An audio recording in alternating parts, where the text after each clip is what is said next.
नमस्कार गुरुजनों। मैं राकेश वर्मा आप सभी का स्वागत करता हूं आपके अपने परिवार रेशन गुरुकुल पर। गुरुजनों, आप चाहे अपने विद्यालय में सामान्य तौर पर शिक्षण का कार्य कर रहे हों, चाहे आप एससीईआरटी के तहत प्रशिक्षण का कार्य कर रहे हों, चाहे आप चुनावी कार्यक्रम में हो, अपनी ड्यूटी निभा रहे हों, चाहे अन्य शिक्षकेतर कार्यों में संलग्न हो, आपको हर जगह शोषित और प्रताड़ित किया जा रहा है। आप देख पा रहे हैं पिछले कुछ माह से आप बिल्कुल ही समस्याओं से घिरे हुए हैं। आप कठिनाई और परेशानियों से पूरा आपका जीवन भरा पड़ा है। लेकिन आप एक शिक्षक होने के नाते आप अपने धैर्य को बांध करके रखे हैं और पूरे शिद्दत से आप उन सभी दिशा निर्देश, भले ही आपके लिए वे प्रतिकूल हों, उन्हें आप पालन कर रहे हैं, निभा रहे हैं, मान रहे हैं।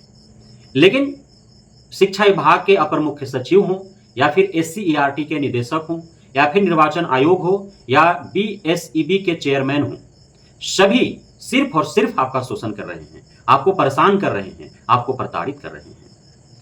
पिछले कई दिनों से यह एक परंपरा प्रारंभ कर दी गई कि निरीक्षी कर्मी, जहां उन्हें शेड्यूल दिया गया है कि फलाने निरीक्षी कर्मी को फलाने प्रखंड के फलाने क्षेत्रों में जाकर के और इन विद्यालयों का जो है वो जांच करना है।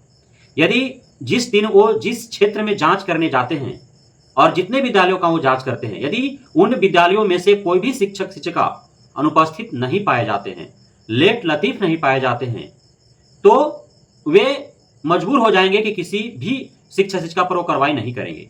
तो रिपोर्ट नहीं देंगे कि किसी कोई अनुपस्थित था ही नहीं, कोई लेट लतीफ था ही नहीं, सभी पंक्चुअल थे, सभी नियमित थे, तो कैसे वो कार्रवाई करें। तो ऐसा जब संदेश अपर मुख्य सचिव तक पहुंचेगा तो उस प्रखंड के बीओ के ऊपर और अन्य निरीक्षी कर्मियों के ऊपर जो है कार्रवाई हो जाएंगे, उनका वेतन काट लिया जाएगा। एक दिन का काटा जा रहा था, अब एक हफ्ते का काटा जा रहा है। अपर मुख्य सचिव का सीधा कहना है कि आप निरीक्षण करने जा रहे हैं और आपने एक भी शिक्षकों का वेतन काटने के लिए आपने रिपोर्ट नहीं दिया, मतलब साफ है कि आप निरीक्षण कर ही नहीं रहे हैं। तो इस प्रकार से शोषित किया जा रहा है। अब जो निरीक्षी कर्मी हैं, अब करे तो करे क्या।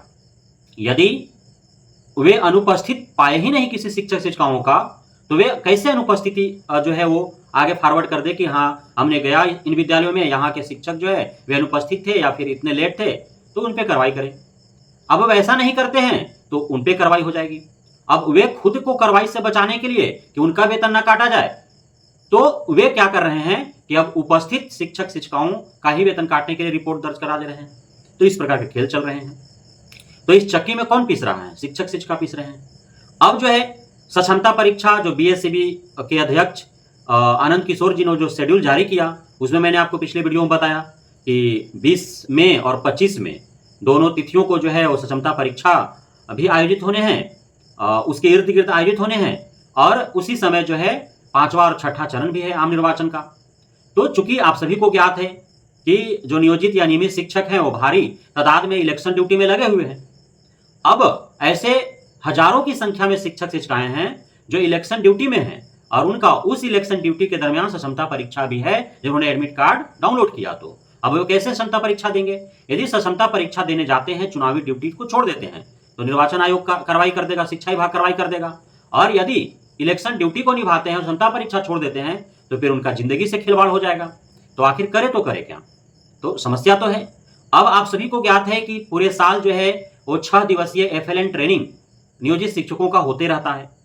अब 6 दिवसीय जो ट्रेनिंग हो रहे हैं, इसमें काफी लापरवाहियां भी देखी जा रही है शिक्षक शिक्षिकाओं का। तो उनसे निपटने के लिए अब एससीईआरटी के निदेशक ने एक निमजा तकनीक अपनाया है। अब उससे एक तो कि शिक्षक शिक्षिकाओं पर उसका जब प्रेशर पड़ेगा, दबाव पड़ेगा, तो वे जो है समय से ट्रेनिंग में जाएंगे और सभी जो अलग अलग चरणों में ट्रेनिंग होते हैं, सभी चरणों में वो समय से सम्मिलित होंगे, साथ ही वो अनुपस्थित नहीं होंगे। तो यह होगा। और दूसरा कि जब उनकी आदत ही है कि वे देर कुबेर करेंगे ही, अनुपस्थित रहेंगे ही, तो फिर वैसे प्रशिक्षु शिक्षकों से जो है धन वसूली किया जाएगा, जिससे एससीईआरटी का झोला भरेगा। तो इस प्रकार के फरमान जारी कर दिए गए हैं। इसमें 4 अलग अलग भागों में बांटा गया है। आप सभी को ज्ञात है कि सुबह 5:30 से 6:30 बजे तक जो है योगा होता है। अब 5:30 से 6:30 प्रत्येक दिन, यानी कि 6 दिन, जो सोमवार से शनिवार तक जो चलता है, तो प्रत्येक दिन आपको 5:30 से 6:30 जो है योगा अभ्यास जो होता है उसमें उपस्थित रहना ही है।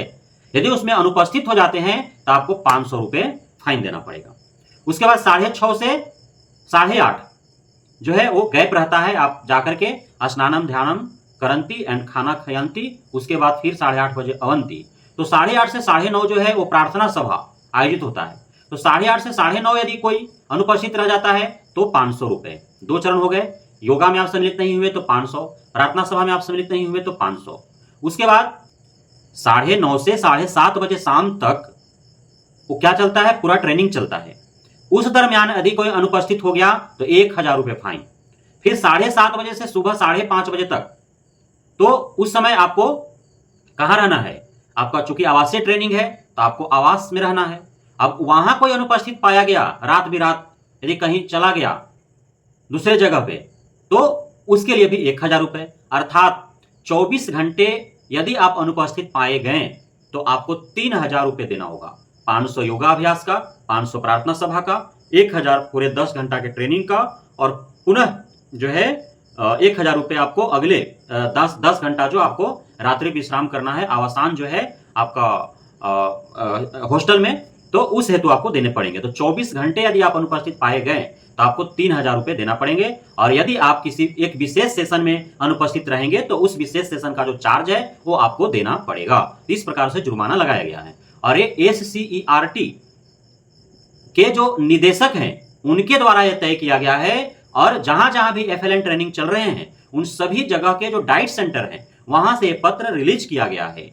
और इसी के तहत जो है अब से जो भी FLN ट्रेनिंग होगा वो होगा। और इस प्रकार के जो है फाइन जुर्माने आपको देने पड़ेंगे यदि आप लापरवाही बरतते हैं, यदि आप अनुपस्थित रहते हैं तो इस प्रकार से आप देख पा रहे हैं कि चाहे शिक्षा विभाग हो, वह भी हफ्ता वसूली कर रहा है, धन वसूली कर रहा है। अनुपस्थित रहे तो शिक्षकों से और उपस्थित रहे तो निरीक्षी अधिकारियों से। किसी न किसी के गले में जो है फांस लगना ही है। तो इस प्रकार से SSK के पाठक कार्रवाई कर रहे हैं। दूसरे तरफ BSEB जो है क्षमता परीक्षा, इस जो है आम निर्वाचन जो चल रहे हैं और इसी बीच जो है शेड्यूल जारी किया, इसकी वजह से शोषित और प्रताड़ित कर रहे हैं।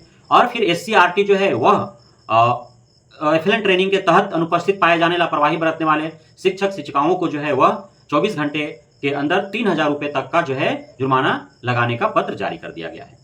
तो यह जो है मुख्य रूप से एक जो है धन वसूली करने का बहुत बड़ा जो है यह हथकंडा है, चाहे वह शिक्षा विभाग हो या SCRT हो। अब तक दर्जन भर जो है अलग अलग प्रकार के घोटाले कर लिए गए हैं। तो अब जो है इन सारे घोटालों के बाद अब एक नए घोटाले, चूंकि अब तक जो है सरकारी खजाने के पैसा को बंदरबाट किया गया, लूटा गया, लेकिन अब शिक्षक शिक्षिकाओं को जो वेतन दिया जा रहा है उस पर नजरें थी आलाधिकारियों का। तो अब वेतन काट घोटाला जो है किया जा रहा है ना, कि अनुपस्थित रहो तो शिक्षकों का वेतन काटो, उपस्थित यदि शिक्षक हैं तो फिर निरीक्षण अधिकारियों का वेतन काटो, FL ट्रेनिंग में यदि शिक्षक शिक्षिकाएं जा रहे हैं तो वहां भी जो है उनका वेतन काटो। 5-10 मिनट लेट चला जाएगा कोई किसी सेशन में तो उसका उस सेशन का जो है जुर्माना देना पड़ेगा। तो इस प्रकार के वेतन काट घोटाला भी किए जा रहे हैं। तो अब तक जो है दर्जन भर से अधिक घोटाले किए जा चुके हैं शिक्षा जगत से जुड़े हुए।